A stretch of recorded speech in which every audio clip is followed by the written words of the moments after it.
स्वागत है आप सभी का न्यूज़ वन इंडिया में और मैं हूं आपके साथ शाफनी पटनायक। बुलेटिन की शुरुआत करेंगे खबर लखनऊ से, जहां मिल्कीपुर को लेकर घमासान जारी है। एक्टिव मोड में सपा अध्यक्ष अखिलेश यादव। मिल्कीपुर के लिए अखिलेश यादव ने बनाई रणनीति। एक एक बूथ पर पीटीए वोटरों को साधने में जुटी सपा। बूथ लेवल पर कार्यकर्ताओं को एक्टिव करेगी सपा। 5 फरवरी को है मिल्कीपुर में उपचुनाव। 8 फरवरी को मिल्कीपुर उपचुनाव के आएंगे नतीजे। ये बड़ी खबर, अहम जानकारी आपको बता दें, जहां मिल्कीपुर के लिए अखिलेश यादव ने रणनीति बनाई है और एक एक बूथ पर पीटीए वोटरों को साधने में जुटी सपा। ये बड़ी खबर आपको बता रहे हैं। बूथ लेवल पर कार्यकर्ताओं को एक्टिव करेगी समाजवादी पार्टी और 5 फरवरी को है मिल्कीपुर में उपचुनाव। ये बड़ी खबर आपको इस वक्त की बता रहे हैं, जहां मिल्कीपुर सीट के लिए सभी पार्टियों ने ताकत झोंकी है। 8 फरवरी को मिल्कीपुर उपचुनाव के नतीजे आएंगे और ऐसे में मिल्कीपुर को लेकर घमासान जारी है, जहां एक्टिव मोड में सपा अध्यक्ष अखिलेश यादव। ये बड़ी खबर आपको बता दें, एक्टिव मोड में सपा अध्यक्ष अखिलेश यादव। मिल्कीपुर के लिए अखिलेश यादव ने रणनीति बनाई है और एक एक बूथ पर पीटीए वोटरों को साधने में जुटी समाजवादी पार्टी। बड़ी खबर आपको बता रहे हैं, जहां बूथ लेवल पर कार्यकर्ताओं को एक्टिव करेगी समाजवादी पार्टी।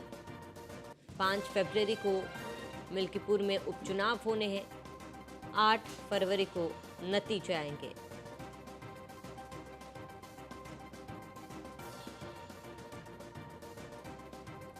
तो बड़ी खबर आपको बता दें, लखनऊ से मिल्कीपुर को लेकर घमासान लगातार जारी है और एक्टिव मोड में सपा अध्यक्ष अखिलेश यादव। ये बड़ी खबर, अहम जानकारी आपको बता दें, जहां मिल्कीपुर के लिए अखिलेश यादव ने रणनीति बनाई और एक एक बूथ पर पीटीए वोटरों को साधने में जुटी समाजवादी पार्टी।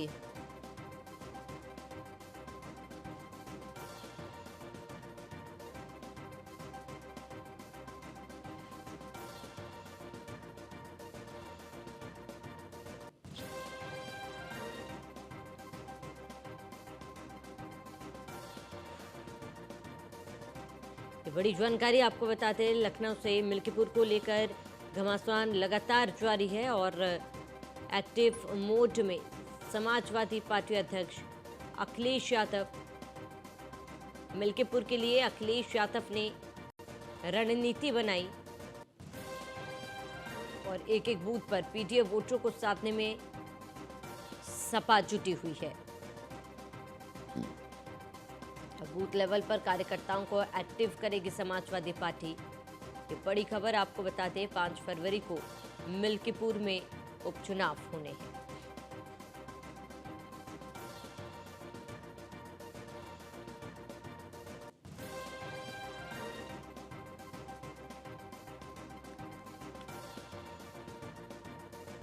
अधिक जानकारी के लिए संवाददाता एसके वाजपेयी हमारे साथ जुड़ चुके हैं। एसके वाजपेयी, क्योंकि मिल्कीपुर सीट पर उपचुनाव की तारीख का ऐलान हो चुका है और अब सभी पार्टियां पुरजोर कोशिश कर रहे हैं इस उपचुनाव में जीत दर्ज करने की। समाजवादी पार्टी की बात करें तो समाजवादी पार्टी की क्या तैयारी है, क्या रणनीति है एसके वाजपेयी? बिल्कुल, अगर हम देखें तो समाजवादी पार्टी के लिए ये सीट ज्यादा अहम है। उसकी वजह है कि समाजवादी पार्टी इस सीट पर काबिज है और पहले भी अगर हम देखें तो वो अपने कोटे की 2 सीटें उपचुनाव में हार चुकी है और अयोध्या महत्वपूर्ण सीट है क्योंकि भारतीय जनता पार्टी भी इसको लेकर पूरी तरीके से एक्टिव है। 6 मंत्रियों की फौज भी भारतीय जनता पार्टी ने मौके पर उतार दी है। साथ ही साथ जो सांसद हैं, विधायक हैं, भारतीय जनता पार्टी के प्रदेश स्तर के पदाधिकारी हैं, वो लगातार इस सीट पर कायम कर रहे हैं, लोगों के साथ बैठक कर रहे हैं, किस तरीके से सरकार योजनाओं का लाभ उन तक पहुंचा रही, ये बहुत सारी चीजें बताने की कोशिश कर रहे हैं। सीधे तौर पर चूंकि ये सीट रामनगरी से जुड़ी हुई है तो ऐसे में कहीं ना कहीं भारतीय जनता पार्टी कोशिश कर रही है कि जिस तरीके की परफॉर्मेंस 2024 के लोकसभा चुनाव में हुई है तो उसका बदला लेने की तैयारी में भारतीय जनता पार्टी है कि सीट को जीता जाए, समाजवादी पार्टी से उपचुनाव की ये सीट भी छीन ली जाए।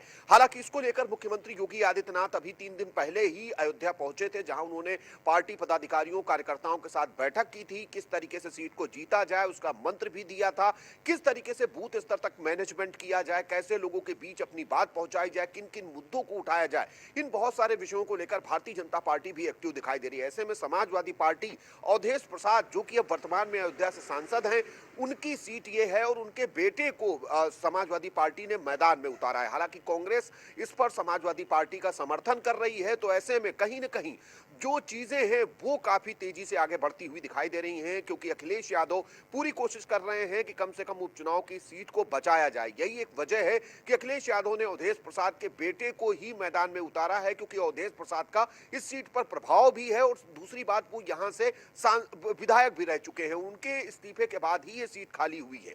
तो सीधे तौर पर समाजवादी पार्टी भी पूरी कोशिश कर रही है, चूंकि बसपा इस बार मैदान में नहीं है। बसपा ने पहले ही घोषित कर रखा है कि वो किसी भी उपचुनाव में अब अपने प्रत्याशी नहीं उतारेगी, वो केवल मुख्य चुनाव ही लड़ेगी। तो ऐसे में कहीं न कहीं ये चीजें स्पष्ट तौर पर दिखाई दे रही हैं कि एक तरफ समाजवादी पार्टी भी पूरी कोशिश कर रही है, तो दूसरी तरफ भारतीय जनता पार्टी ने भी अपनी पूरी ताकत इस चुनाव को जीतने के लिए झोंक रखी है। अब देखना यह है कि जब मतदान होगा, मतदान के बाद जब नतीजे आएंगे, तो किस तरीके से चीजें किसके पक्ष में जाती हैं, क्योंकि समाजवादी पार्टी को जहां अपनी सीट बचाने की चुनौती होगी, तो भारतीय जनता पार्टी के लिए भी अयोध्या सीट खोने के बाद मिल्कीपुर जीतने की कहीं न कहीं पुरजोर कोशिश होगी। तो दोनों तरफ से लगातार दावे और आरोप प्रत्यारोप के दौर चल रहे हैं। हालांकि भारतीय जनता पार्टी ने अभी तक अपना प्रत्याशी घोषित नहीं किया है। करीब आधा दर्जन प्रत्याशी बीजेपी के संभावित तौर पर मैदान में है। देखना यह है कि बीजेपी किसको मैदान में उतारती है, जहां समाजवादी पार्टी अपना प्रत्याशी पहले ही घोषित कर चुकी है। बिल्कुल, इसके बाद में देखिए पार्टियों की तैयारी तो जोरों पर है ही, लेकिन मिल्कीपुर सीट खास इसलिए भी क्योंकि कहीं ना कहीं दोनों पार्टियों की शाख जो है दांव पर है, प्रतिष्ठा दांव पर है।